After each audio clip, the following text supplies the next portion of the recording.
Okay, good morning, everyone. Today we're going to talk about myocardial infarction or heart attack. Heart attack.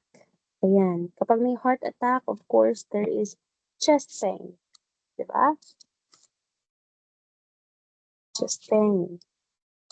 So, ano nga ba kasi ang nangyayari kapag may heart attack ang isang tao? Ano po? Actually, ang problema kaya nagkakaroon ng pain because the heart muscle dies. Ano po? The heart muscles die. And they die massively. Paano po? In myocardial infarction, every minute counts. Bakit? Because in a minute, ano po, 1 minute without oxygen, without O2, oo, 500 heart muscles, ay heart cells, sorry, hindi muscles, heart cells die. Ano po? And these cell death lead to necrosis, pagkabulok.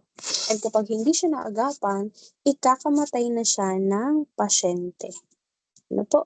So, kaya siya kasama sa acute biologic crisis. And I'm sure Ma'am Katrin already discussed this with you. Kaya, pasisimplihan lang natin, okay? Ayan. So, what is the cause of myocardial infarction? So, the cause is or are fatty deposits or plaques within the coronary arteries. Alin yan dyan? Ito po. Ano po? Itong plaques na ito. Ang problema kasi kapag nagkaroon ng plaques na yan, di ba there is narrowing of the coronary arteries. So kapag nag-narrow yan, of course, mababawasan din ang supply ng ano, ng blood to the distal part of that coronary artery. And ano yan? If in case this plaque will got dislodged, ano po, magkakaroon ngayon ng injury in that particular area. Ano po? And once injured, ano yan, matitrigger yung alin? Kapag 'di ba 'pag may injury, may tissue damage, 'di ba? And if there is tissue damage, your platelets and your coagulating factors will what? Will converge in that particular area, making it now more thicker, and there is a high risk for total blockage in that particular area, forming blood clots. Ano po? Ayan, totally blocking off that particular area. And when it happens, ano po, blockage of the coronary artery will lead to what? Oxygen deprivation of the heart muscle, leading to what? Leading to cell death. Ayan. So, pag-usapan natin ang risk factors. Ano po? What are the risk factors or predisposing factors for people to have myocardial infarction or experience heart attack? Oh. First, we have your what? Tandaan nyo lang yung soda. Ano po? S stands for stress. Bakit? Stress causes momentary narrowing. Momentary narrowing of your blood vessels. Diba? Ayan. Hindi lang po sa heart nyo, almost in all parts of your body, causing now your blood pressure to shoot up and all. 'Di ba kaya nga 'pag nai-stress ka masakit yung ulo mo, sakit yung batok mo, ganyan. Oo, minsan pati dibdib mo naninikip. Ayan. So, aside from stress, you also have your what? Your stimulants, such as caffeine, ayan, caffeine, or sa mga nagda-drugs diyan, yung mga methamphetamines, amphetamines, and alin pa? Your smoking, ayan, and sex, ayan, 'di ba? Ma'am, bakit nakasama diyan yung smoking? Ano po, smoking kasi contains nicotine, 'di ba? And this smoking damages the surfaces of the arteries. Ayan. Ano pa? Obesity, ayan, particularly if your BMI over 25. Ayan, diabetes and hypertension, oo. And hypertension, ayan.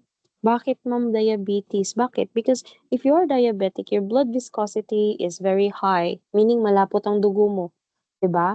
And kapag hypertensive ka, there is what? It either be because you already have arteriosclerosis or atherosclerosis, 'di ba? Oo, pili ka lang dun. So, kapag meron ka nun, mataas ang chance mo na magkakaroon ka din ng MI. Ayan. How about your diet?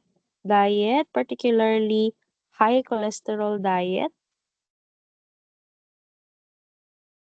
okay? Then if you're African American or male, ayan, mas mataas po yung tsansa ng mga lalaki na magkaroon ng myocardial infarction kesa babae. Ano po? Yan, and age over 50. Ayan. So what are the signs and symptoms? What are the clinical manifestation of MI? The patient can experience nausea and vomiting, okay? Jaw, back, shoulder, chest pain. Ayan. Pili ka kahit alin dito. Ano po? Kasi kapag may myocardial infarction po ang isang pasyente, hindi lang po chest pain lang. Ano po? Sometimes the patient will manifest it as jaw pain, ayan, back pain, shoulder pain, ano po, pero MI na pala yun. Ano po, so we have to be very careful with our assessment with the patient. Okay? Or sometimes the patient will thought it to be what? To be heartburn. Ayan. Kasama na din dyan ang shortness of breath and diaphoresis. Ayan. For the ECG tracing or ECG procedure is a ano po, standard kapag nagkaroon ng ano, if your patient goes to the ER and verbalize chest pain, automatically the doctor will order for ECG. Bakit? Para malaman natin if the patient is ano po, suspected for MI. Bakit?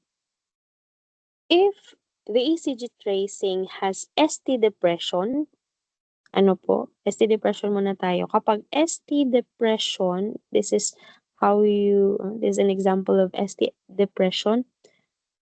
Ibig sabihin po, the patient or the cardiac muscle have low oxygen supply. Meaning, there might be a presence of blockage, ano po, or narrowing of coronary arteries.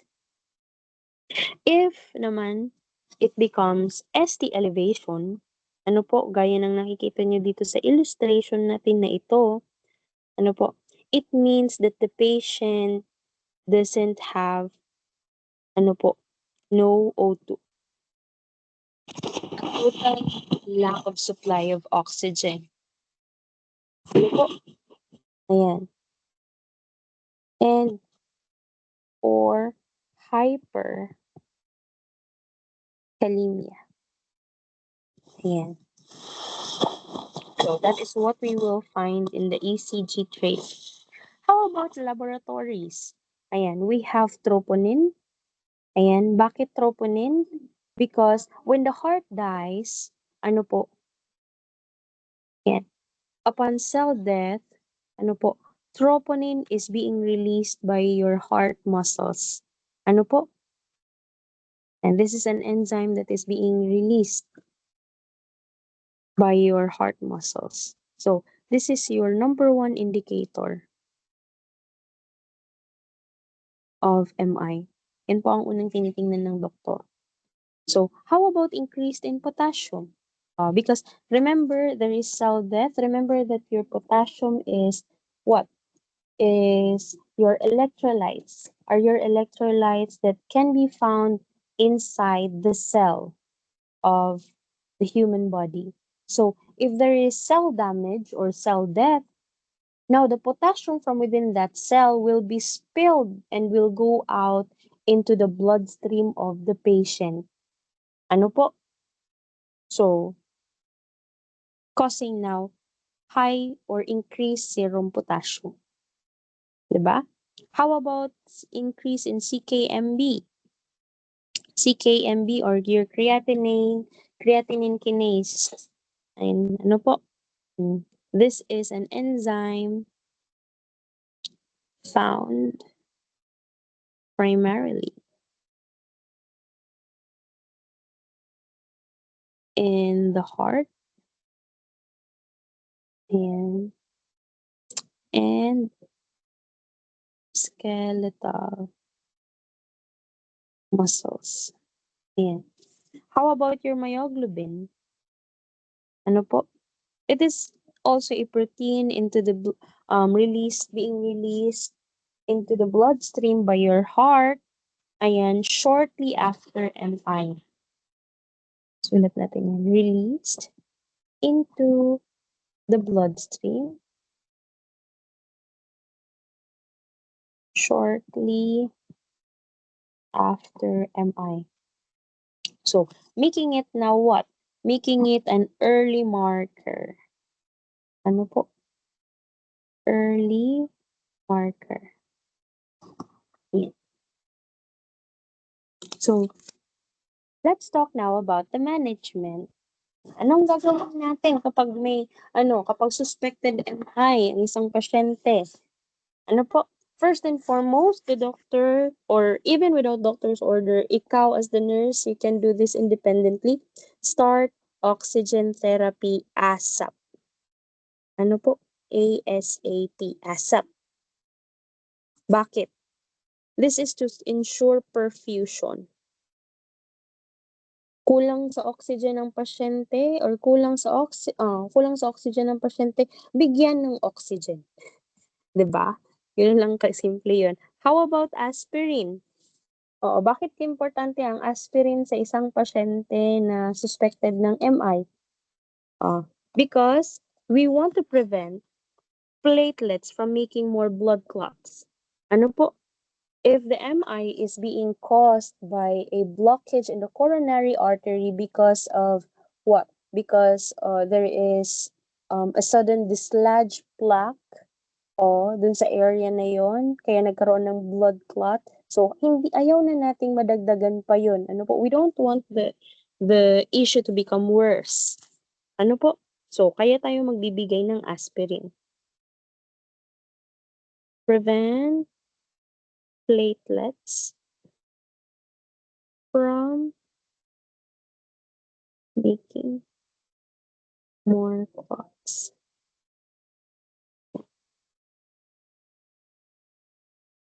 So how about your nitro or nitroglycerine?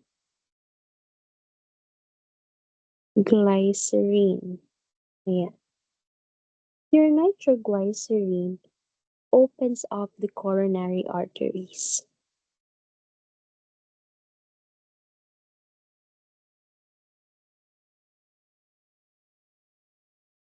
Yeah. So making it now more possible Ayan, for the blood to, ano yan, to gain access again, to flow. Ano po? Then, how about your morphine? We all know that morphine is an effective anesthetics or analgesic, but we need the effect of morphine that helps the heart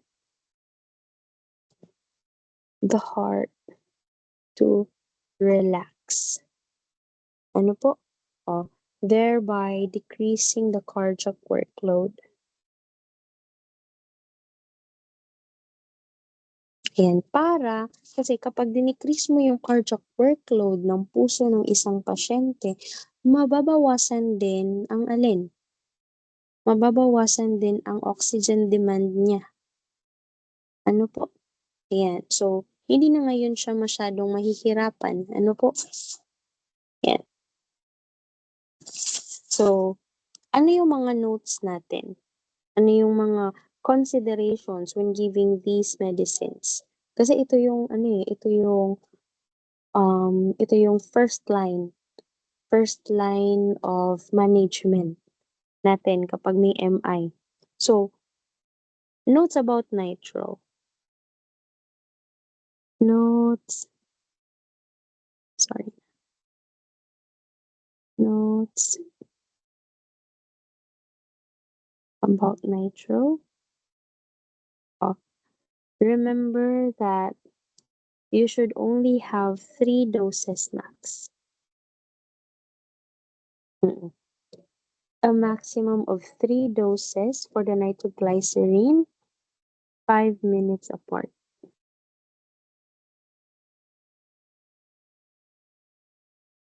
Ayan.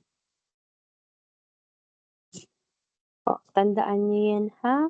Oo. And if in case your doctor forgets about it, ayan, always review the doctor's order. Okay? Kasi baka alam mo pero hindi alam ng doktor mo, we can always confirm with them. Ano po, kaysa naman ma-overdose ang pasyente and it will cause detrimental effects to the patient. Mas mahihirapan ang trabaho mo, 'di ba? Ayan. And of course, I'm sure if your doctor is is an excellent, effective, professional doctor, this doctor will appreciate you reminding him or her about this. Okay?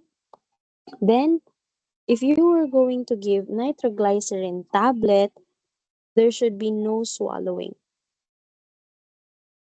Kasi kapag nilunok mo yung gamot, matagal ang effect. Bakit? Dadaan pa yan. After you ingest it, the stomach will digest it and the medicine will first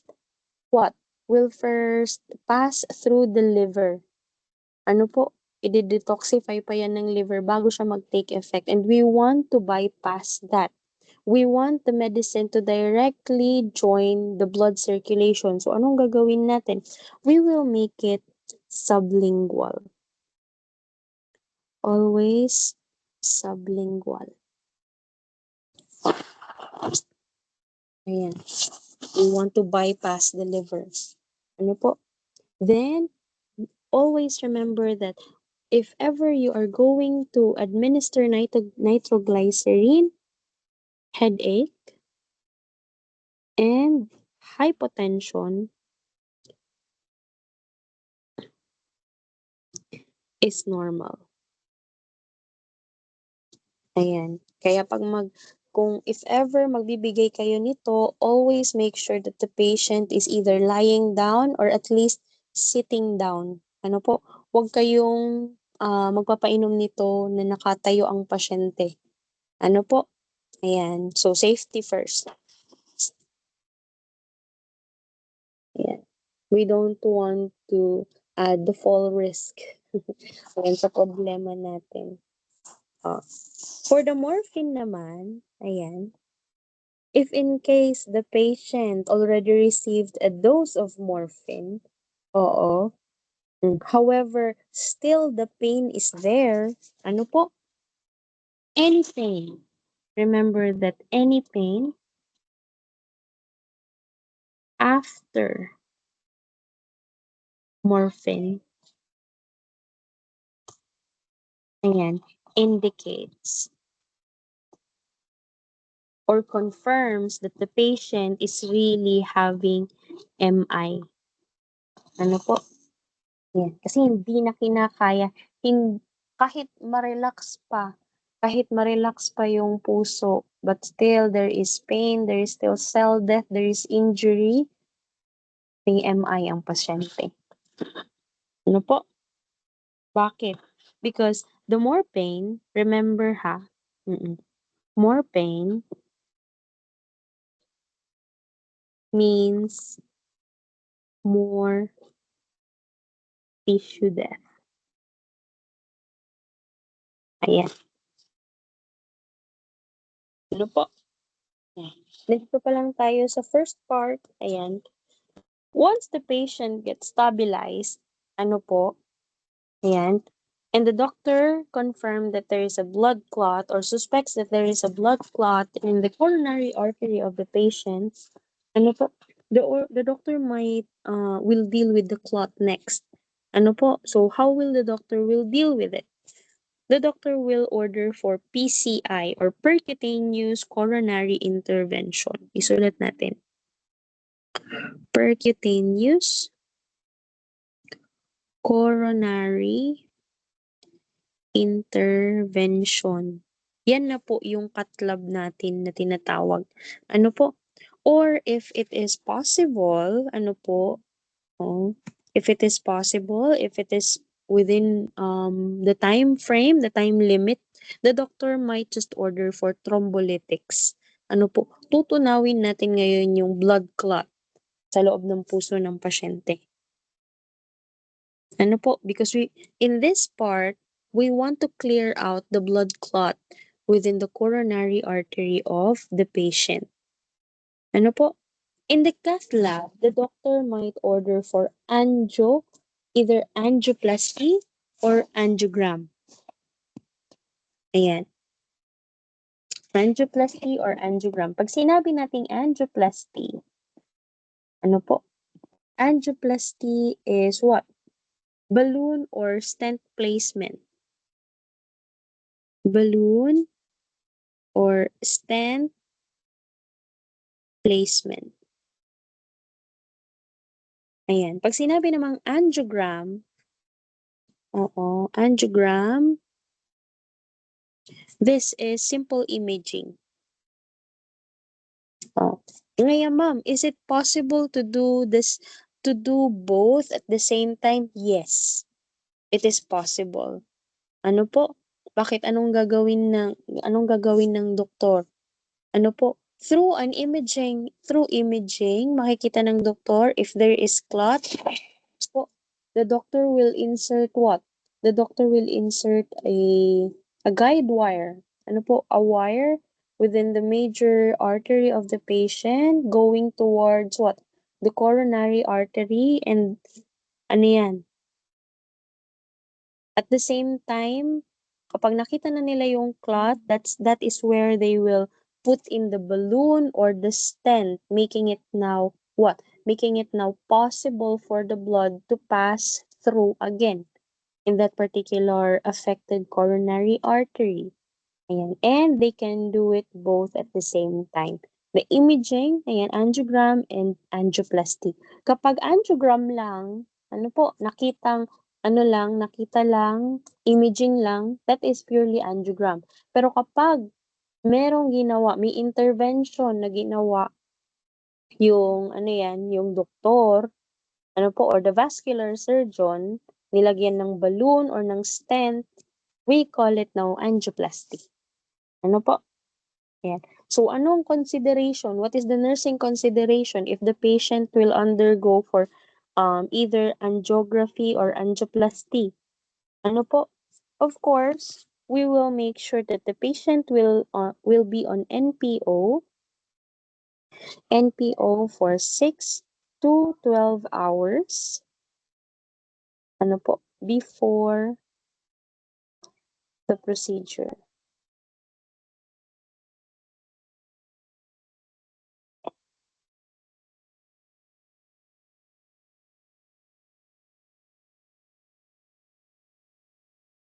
Yeah. So, ma'am, how about if hindi po siya kayang madala ng angioplasty or angiogram lang? So, that is the time, if ever it is not possible, the doctor now will order for a bypass. Ano po? We call it the coronary bypass. Yan. Meron pala tayo ditong ano, oh. Yan. Sige. So, wag na muna tayo. Dito na muna tayo. Yung angioplasty, nasabi ko na, ano po, pag sinabing angioplasty, ano po, balloon or stent placement. Ayan. Pag hindi siya kinaya, ano po, if it's not possible, that's the time we will make what? We will be, doing bypass or CABG. What is CABG? This is or simple cabbage. Ayan, ngaya, ading yung pasyente for cabbage. Ayan, hindi po yan gulay, ha? Oh, it is the term being used for CABG or your what? Your coronary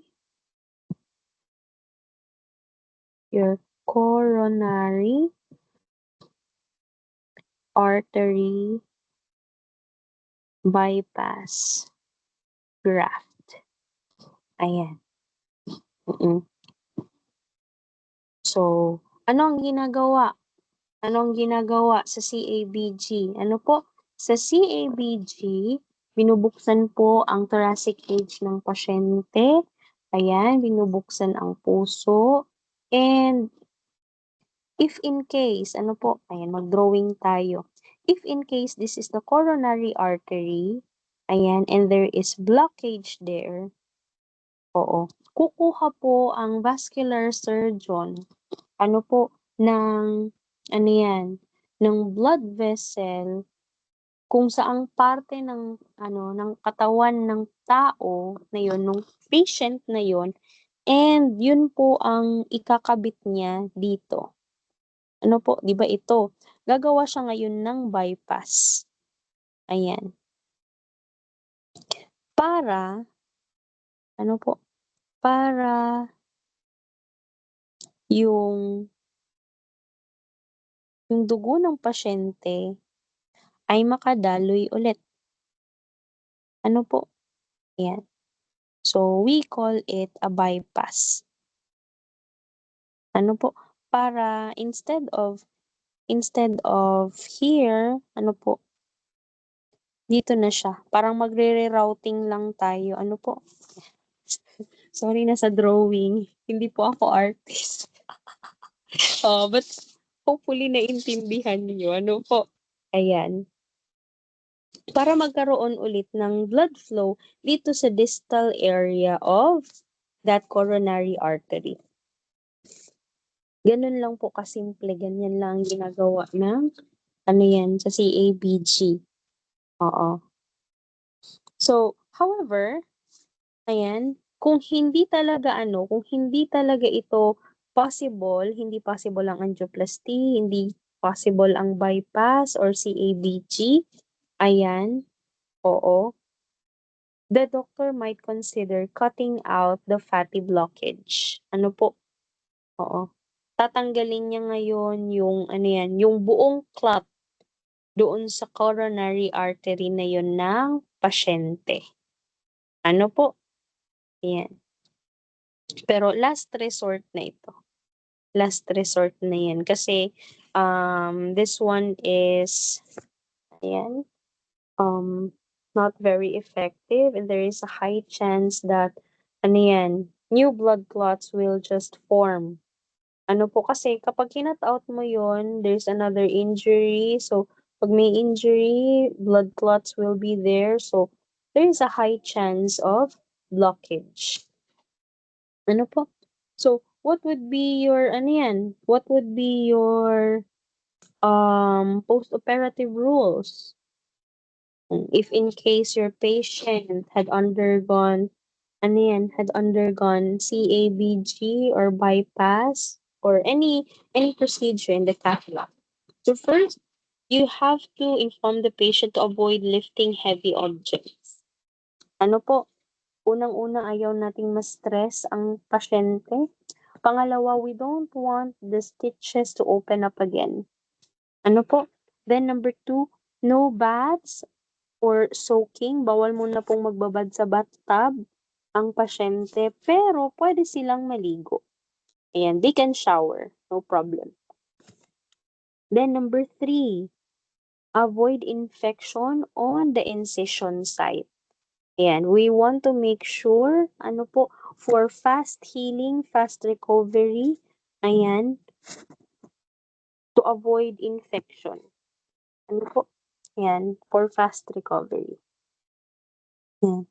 Tapos, if ever the patient will undergo this or have done this, what would be your, considerations? Ano yung mga ilu-look out mo? Ano po, para sa mga pasyenteng ganito? Mhm. So, you will advise the patient that the patient after the CABG requires more. Ano po, if the patient have done CABG, it requires more recovery time.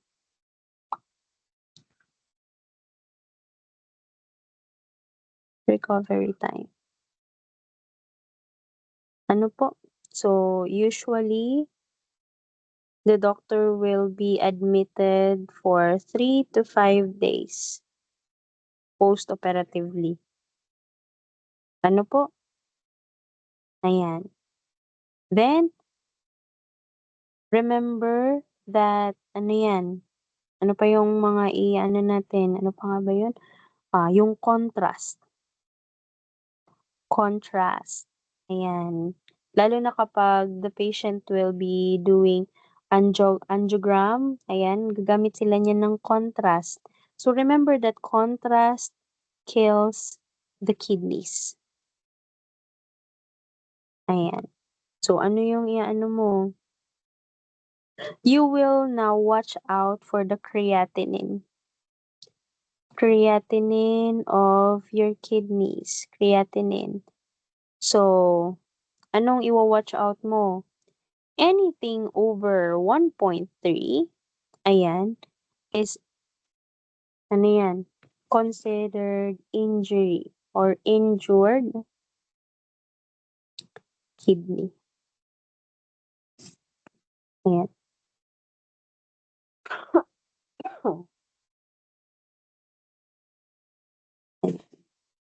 So, ang tawag na natin yan is contrast nephropathy. Ayan. Oh. You check for the urine of the patient. Ano po? Check if the urine output of your patient is only 30 ml per hour or less. Ano po? Ibig sabihin may kidney problem ang pasyente mo. Ano po? Then, ano pa? Of course, before the procedure, you have to make sure that the patient is not allergic. Ano po? Not allergic to iodine. Ayan. Oo. Paano mo sila malalaman kung allergic sila sa iodine? You ask them if they are allergic to seafood. Ano po? Ayan, if they are allergic to seafood, then be cautious. Ayan, inform it to your doctor because most probably they are also allergic to iodine. Ano po? Then, watch out for bleeding. For bleeding at catheter site.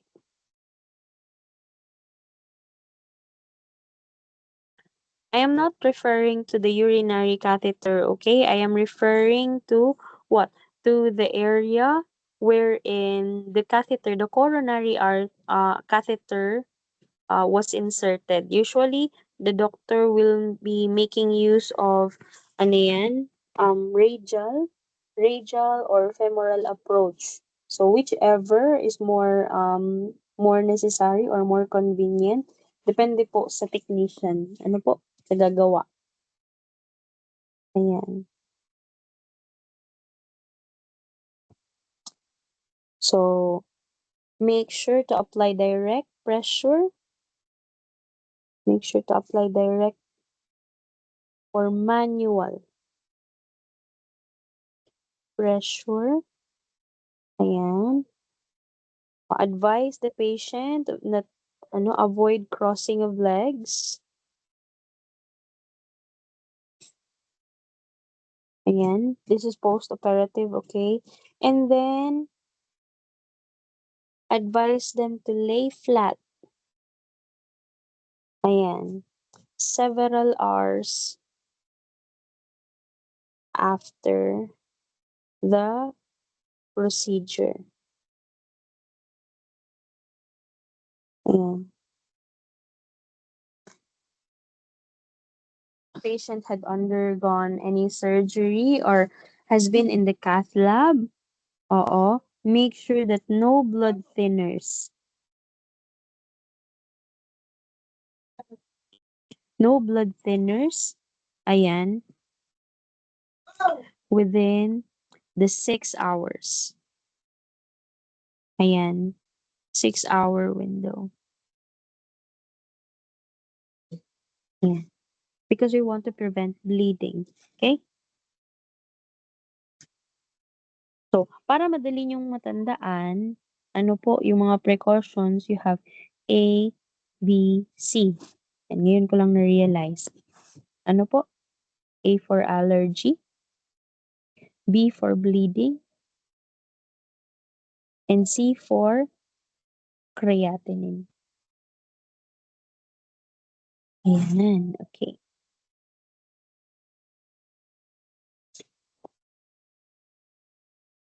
Yeah. So, regarding pala sa bleeding, ano po, or kahit hindi about sa bleeding, kapag ang pasyente nyo, kapag ang pasyente nyo nag-undergo ng cardiac surgery, ayan, cardiac surgery, always check for the pedal pulses. Ano po? Ayan, pedal pulse. Naalala ko yung pedal pulse. Bakit? Ano po? If you cannot palpate, ano po? Ano yan? Absence of pedal pulse